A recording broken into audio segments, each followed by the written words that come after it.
Good afternoon, everybody. My name is Inga Cotton, and I'm the founder and executive director of San Antonio Charter Moms. And these are Charter Moms chats. And I've been going live to talk to school leaders about what is unique and special about their schools. And because this is open enrollment season for a lot of charter schools right now. And I've been doing these since March to help families adapt to distance learning and finding activities to do during the pandemic. And so today we have a repeat guest. So Ambika Dani is the founder, CEO, superintendent. Is that right? Yeah. Okay, good. Okay, so and she founded Promesa Academy Charter School, which just opened in August of 2020. So that is a very brave thing to do, to open a new school during a pandemic. But she didn't have any choice about it. The pandemic, so yeah. So Ambika has been our guest before. So she wrote an activity for the Charter Summer of Learning, and it had to do with math. And it was, I was really proud of that post because it was just a real invitation to like be playful about math. So Ambika, thank you so much for coming on Charter Moms Chats. Of course, I love being here. And the first question I wanted to ask you was about remembering the time we met when you were just new to San Antonio. So I was wondering if you could kind of share that story and what you remember about it. Of course. I remember that I was in the process of thinking about founding a charter school in San Antonio. And when you go into Google and you type San Antonio Charter School, one of the first things to pop up, no surprise, is Inga Cotton and San Antonio Charter Moms. And I knew right away that I had to reach out to you to talk to you. And you were wonderful in responding to me almost immediately. And we had set up a time to, walk in the park one weekend and talk about charter schools, and for me to get your input on charters in San Antonio and why you chose a charter. I got to meet your wonderful kids for the first time, but I don't know. I think you're just like how welcome you were to speaking with me, and your advice with charter schools was really helpful in my initial journey to founding a charter school. And you have been kind of a point all the way across this journey. And like, we keep checking in, you keep supporting us. Hopefully, we've been able to support you in some way. But grateful that you're here in San Antonio leading this charge for so many families.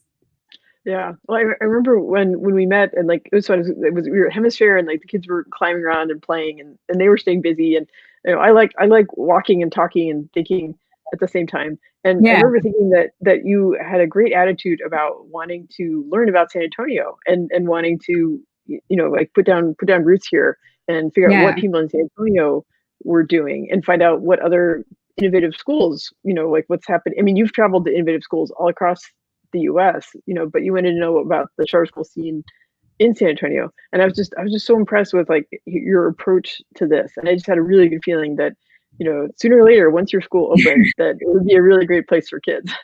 Thank you. No, I was lucky to happen across San Antonio with my husband, and it's very quickly become home. It's very similar to the cultures that I grew up in, and I couldn't imagine doing this in a more beautiful city. Yeah. Oh, yeah. I should have mentioned. So, yeah, in the blog post, which there's a link to in the description of the video. So I encourage everybody, if you're watching the video, go check out the blog post. If you find the blog post first, you'll find the video at the bottom of the blog post. But I always thought it was cool that you're like, when you just realized you loved teaching, it was you were 14 and your family was living in Lagos, Nigeria. And you tell a story. Well, I was in boarding school when I was in 10th grade. And so I would go back home for the summers to Nigeria, which is in West Africa. And I was lying down in bed one night and I was like, I don't know what I'm doing with my life as a 14-year-old. And I felt just useless. And I said, what could I do that could help contribute back? And so I asked the kiddos of the maids and the drivers that worked in my community and said, would you want to come over to my house every evening and I can teach you? I don't know what, but I'll teach you whatever you want to learn. And sure enough, the first day I had like 4 little kids creeping through the door, really skeptical of what I was doing. And I put mats down and made them popcorn. And we just started reading and doing math. And by the end of that summer, I had about 20 kids running to my apartment every day at 4 p.m. And they just didn't want to leave. I mean, it would go into 6, 7 in the night. And I almost had to force them out the door so they could go sleep. But it showed me at a young age the power of education and how much kids crave an excellent education, but at the same time, how many kids lack access to that. Yeah, yeah. No, I think it's a beautiful story. I can just picture it. And but I think it's great that you've carried that in your heart. And now it's San Antonio that where kids are gathering and they don't want to leave. So I was wondering if you could talk about specifically for Promesa Academy Charter School and like the mission, the vision, how you're executing that. Yeah, when I decided to start a school in San Antonio, I knew where I wanted to open it, and I knew it had to be the inner city west side because at the core of who we are is about equity. We wanted to make sure that we could reach kiddos from all across the city, but we know that there are areas of the city where families may have more access to transportation and access than other areas. And so we opened in the heart of the west side of San Antonio, and I'm really proud of the diverse community that we've created. Socioeconomically, we're diverse, racially, we're diverse, and it's such a beautiful community of families and kids that have come together. So in that way, I feel like we have fulfilled our vision, and we're continuing to get closer and closer to it every day. But that really is at the core of who we are. On top of that, we believe in fostering a love for learning in every child, which really every school should be trying to do every day. One of the ways that we do that is we put experts in front of young children. So instead of having a single teacher trying to teach your child absolutely everything from math to reading to social studies to science, we have people who love mathematics who come into elementary classrooms starting in kinder and who bring that passion and knowledge to them every day. And that's true of art and science and music. And the beauty is that they still work together to form units that come together. But at the same time, when you have someone who walks into your classroom every day and brings that passion and love to what they're teaching, that transfers beautifully onto their kiddos. And that's what we're seeing that kids they love learning because they have teachers in front of them who love teaching what they're teaching. Yeah, yeah. No, I think that's great. And the website for Promesa, actually, let me pop that up here. The website does a really good job explaining the school model and encourage families to go visit that. And then we've tried in the blog post to capture that as well. And I look forward to, sometime in the future being able to visit the campus and Yeah. see this in action. So it's a little harder to write blog posts without being able to like actually, that's one of my favorite things is like touring schools and seeing what's happening in classrooms. Yeah. Yeah. Yeah. Tell me more about the 78207 zip code, which is, as you said, the heart of the west side of San Antonio, and what brought you to that. I mean, I think this harkens back to your story, of setting up a little school when, in the summers when you were a teenager, but also the, how you've built connections with nonprofits and with the families, who have become part of the Promesa community. Yeah. So we love the community that we're in, and we feel really grateful that I think the community has welcomed us as a school here. When we started this journey, myself, board members, my team members who joined us have spent so much time connecting with nonprofits, connecting with businesses in the community to understand what they wanted to see in a new school, and really how they wanted to partner with a new school. And so we're really fortunate that today, being open in this community, when we need resources, we're able to reach out to a partner and be able to bring those into the school. But what's even more beautiful, I think, is the families that have joined this journey with us. We had families who, invested in us a year ago and invested emotionally, and they invested their energy. And today, these same families are the ones leading our Family Advisory Council and bringing our community together in ways way beyond the school environment. One of the things, for example, that I'm really proud of is our Family Advisory Council started this Promesa tree, and it's our very first year, and it's the first year of doing this tradition. But we realize that there are families right now that need support with Christmas gifts for their kiddos, and they bring so much joy during the winter time. And so we've had our community come together to support families anonymously who may need some extra love during this time. And this was an initiative fully formed by our families. And it's beautiful to see how invested they are in building the culture and community of our school alongside us. Yeah, that is beautiful. I saw on the Facebook page pictures of the volunteers working on that. And on a Sunday morning, they spent, 4 hours at the school on a Sunday, and it just warms our heart. Yeah. No, that's a beautiful thing. And there's really no price on it to have, like you said, that emotional investment in the school and wanting the school to succeed. Yeah. And I think that's why we, were able to successfully start both a virtual and in-person school during a pandemic in a founding year where construction was delayed, because our families have had such grace and patience with us and have supported us throughout the way. And I think that, coupled with just an incredible staff of teachers and administrators, has made this school what it is. Yeah. So, again, it's like I really feel the loss of not being able to like come to the school and and see the buildings. But I remember seeing drawings of. So, if you could talk more about the campus and like what you have already on the campus, what's coming. I know there's some innovative open spaces that you're creating. Yeah, definitely. So our campus is almost complete, which is really exciting. And right after the winter break, we will be fully occupied, our entire campus as it is right now. We started with 8 acres of empty land. We had about 4 trees on it, and that was it. Today we have this beautiful, we have 3 buildings that surround an outdoor courtyard. We have a cafeteria, a large outdoor pavilion for a play space, and then classrooms that all open out to the outdoor courtyard to allow for this indoor-outdoor learning experience. And we have some of the outdoor play spaces planned, but a lot of it is going to be created with our kiddos. So a kindergarten class is already talking about the kind of things that they want to create for the play space. We have lots of teachers who want to create gardens with our kids over time. And the beauty of having 8 acres is that there's so much room for the kids now to like construct what this school becomes with us as well. Yeah, that's amazing. Yeah, and this is definitely, I mean, a challenging year to be, because I remember, I think the last time we saw each other, it might have been or I remember seeing some of your team members at a recruiting event, right? Or gosh, it's like SHR moms would have like school discovery day, or like, schools would set up tables, and we were talking to your team members there, and then we just had to, kind of close all those down and go virtual, right? And so, Yeah. the videos are a way to go virtual, but harder to meet with families, harder to connect with families. And then you had to not only plan how to open a school, but also how to open with a virtual option, right, at the beginning of the school year, and then figure out how to like safely get kids on campus, right? So you may have had a classroom design, all of a sudden you're having to add like, lines of tape on the floor. Yeah.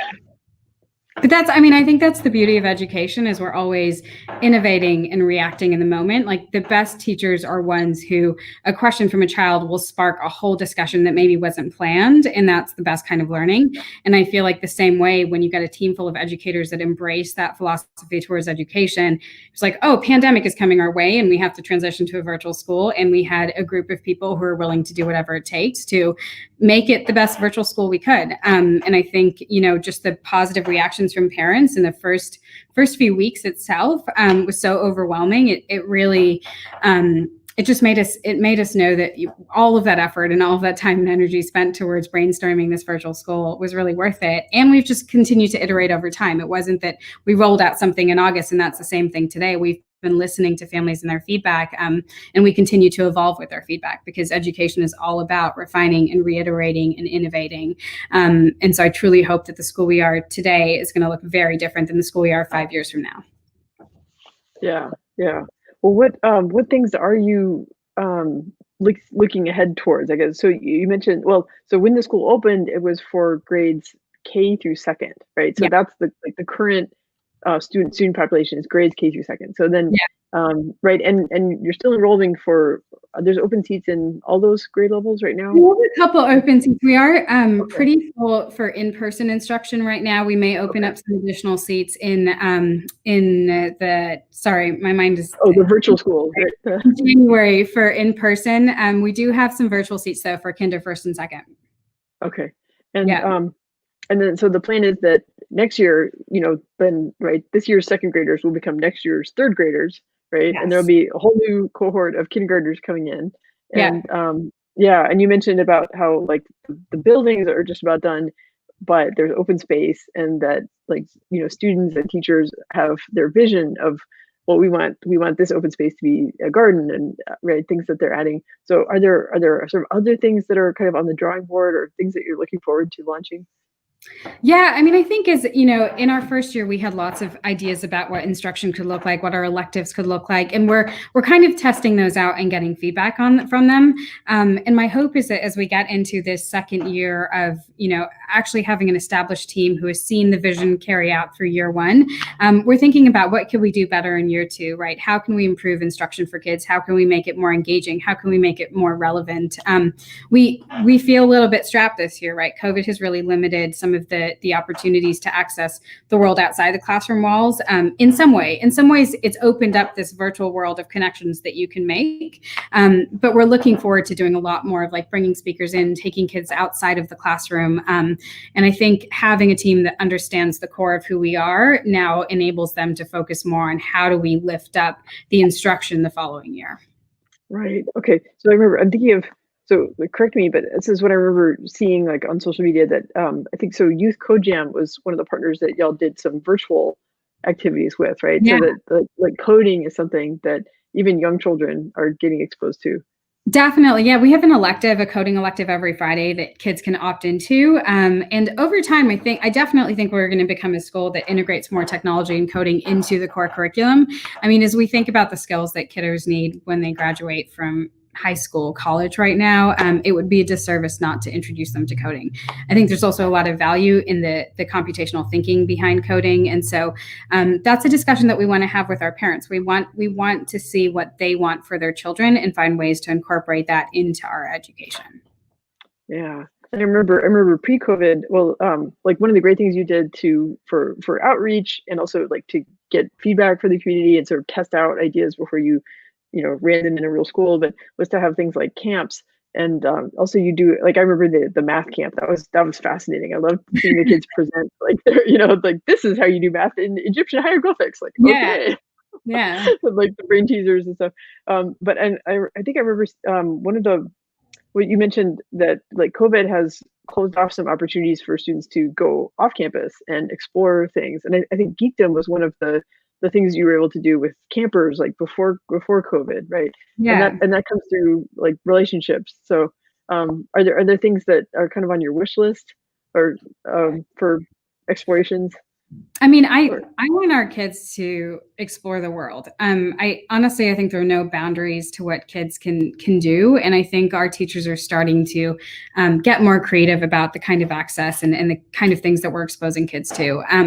I grew up internationally, and I feel really grateful for the experiences that I've had. I know that in San Antonio, because it's such a wonderful city, many people oftentimes live within their own bubble of the city or within the bubble of the city itself. And I think there's just like so much to learn from other cultures, learning other languages, and learning different perspectives. I mean, that's incredibly valuable. So I really want teachers to build off of kids' passions and then break those boundaries down and show them even more of what's out there. And I think slowly we're getting to that point. Yeah, that's exciting. And, well, yeah, like you said, I mean, the school is already doing amazing things. But like you said, 5 years from now, it'll be a different school because you'll be able to keep iterating, keep learning from things. You'll be able to like strengthen the partnerships in the community, and you'll be getting feedback from like the Family Advisory Council about what things they think are important. Yeah. That their students are expecting. So yeah, and the goal is to build up to a K-5 school, right? The goal, yeah, right now is at least K-5. I mean, the wonderful site we're on will host us hopefully kinder through 8th. And I think, in all of our minds, we're like, someday we might want to be a full K-12 because we never want to let go of our babies that we've had from the beginning, especially given how in love we just adore them. And so I would want to make sure that they have a beautiful transition to wherever they go, whether that's us or another school. But I think there's a lot of potential to reinvent middle school, high school education. I think should look incredibly different from what it looks like now, and excited for the potential to reimagine that. But that is some years down the line right now. Yeah. No, I just, ever since we were first talking, like I just had this impression that like I'm glad to hear you talk about ambitious goals and things like exposing students to the world, because I know you have the capability to bring that to those students, and I'm really happy that Promesa Academy is an option here in San Antonio, and that you've chosen one of the like most underserved areas of town to locate the school in, so that I mean, transportation is an issue, right? I mean, families have a hard time getting their kids to campuses, and so like if there's a great school that's on the northwest side of town, a big chunk of the city is just not going to be able to access that. So, Yeah. I mean, that's like I think that was one of your goals from the beginning, was to overcome transportation obstacles to make sure that the kids can get to school. Yeah, and I mean, even the kids that live within a mile or so of our school still need transportation, right? And we made it a priority in our budget to provide free transportation to families, and have a lot of families that opt into that. So again, we're really proud of the access we've been able to provide to families, but it's also really beautiful to see families drive 20, 30, maybe more minutes daily to get their kiddos to our school because they believe it's the right environment for their child. And by no means are we necessarily right environment for every child, but for the families who have found us, it's been what they're looking for, right? They're looking for a small kind of community-centered school that's going to do whatever it takes to support their child and to make sure their child loves learning. And I think that's who we are. We're a team that cares deeply about children, and who try to understand each child as an individual and try to build plans that work for that child. Yeah. Are there something you've mentioned multiple times, I think this is really important, is like the teachers at Promesa and like what they're bringing to this, and just like how hard they must be working to deliver this great education in spite of the challenges of the pandemic and like having to learn new tools to do things virtually. And so are there any particular stories or examples you want to highlight of like things that the Promesa teachers or the admin team have done that you're especially proud of? Yeah, I mean, gosh, when we first started in August, my whole team was doing whatever they could to support families. Like we were driving, miles away to get families iPads to deliver food to families when they didn't have transportation. I have teachers that go deliver books to families on weekends. My teachers are on calls and emailing families all the time. And it's just amazing to see how every single one of them is going above and beyond to support our families, whether it's through supply drives. I mean, the list goes on. And I think it goes back to the fact that we've hired people who love and care about kids. And that comes first, right? We're all really excited about teaching and exposing them to math and the world and everything else. But until you form that strong relationship with kids, and until you show them that you love them deeply and you care about them, we can't get them to that executive learning state where they're ready to learn. And I think every individual that we've hired cares so deeply about children, and you see that every day when they interact with children. Yeah, yeah. Well, that's really beautiful. I hope that the folks who have tuned into this video or they've stumbled across the blog post, that they are now like becoming aware of Promesa. And I think that's one of the challenges when you're opening a new school is like there may be neighborhood schools who've been there for decades, and everyone has the system that people my age grew up in, right? There were no charter schools in Texas when I graduated from high school. I'm that old, so but it's so exciting to me, like what the innovative things that are happening at charter schools. That's why I'm so eager to share about new programs and stuff. So I always like to close out a video by giving parents like the call to action, like the what to do. But are there any more like stories you want to share, or like aspects about Promesa Academy that you really want parents to know? I think I just highlighted it, but I think we're a school that like is going to give whatever we can to your child and to make sure that your child is successful. Like we greet kids at the door, we open their doors, their car doors, and we're interacting with parents and children. And from the moment we like walk them from their car to the front door of our school, we're already learning things about them. We're learning that they love Baby Yoda because their mask has a Baby Yoda on it. And we're trying to incorporate that into learning and building those connections. And then again, once we have that, we make the learning exciting and engaging to where our kids are excited to ask questions and they're excited to learn every day. And so I think if you're looking for that small type school where you feel like you can always access a teacher or administration, where you know that when you send your child to school, like they are going to be loved deeply that day and taken care of, that's who we are. So don't hesitate to reach out. I respond very quickly by email, text, call us, Facebook message, you name it, we're there for you, because we want to be there to support our families, especially during this time. Yeah. Okay, so this is where I always close out with the call to action, which is, okay, just make sure everyone knows this is Promesa Academy Charter School that we're talking about. And this is the website, promesaacademy.org. And so if you like what you've heard, then go to the website. There's a button that says enroll, or you can just type in promesaacademy.org/apply. So is there anything else families should know about the enrollment process? Like just dates or really easy. I think if you're applying for this year, you tell us whether you want to be virtual or in person, and if we can accommodate you in person, we do. We have tablets ready to go and hotspots ready to go if you're a new family that needs that. And if you're excited about next year, we're going to start tours hopefully early January for new families that are interested in being a part of our school. And it's exciting to finally be able to offer tours, because last year when we were in the middle of launching, we were under construction and families just trusted us, which is amazing. But we're excited to also finally show you the learning space that your children will be in this year. Yeah. So there is an open enrollment period where like it's best to apply during that time, because then let's see, the lottery would be February 15th, and if there are more applications than there are spots, then open enrollment is the best chance to apply. But the application stays open. Families can still join the waiting list, or join the virtual learning cohort and things like that.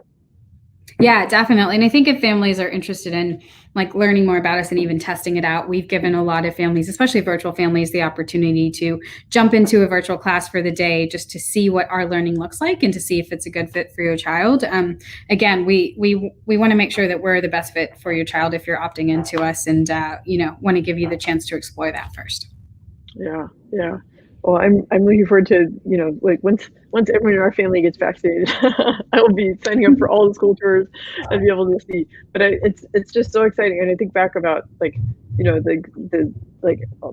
first steps towards learning about San Antonio, and all the training you did, as a BES fellow, and the high tech high graduate school, and all the research that you've brought to this, and watching you, meeting your board, seeing you assemble your team, and then I see glimpses of the school through social media, and now it's real, and and there's these new traditions forming, right? Like the Promesa tree, and someday, 10 years from now, you'll look back on that and be like, oh, that was the first Promesa tree.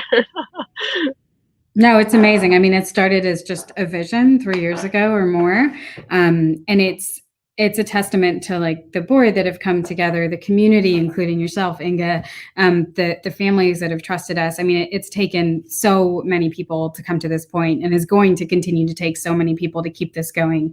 And so it really feels like, our school. I tell my teachers that all the time. I tell our families that it's not my school. It really is.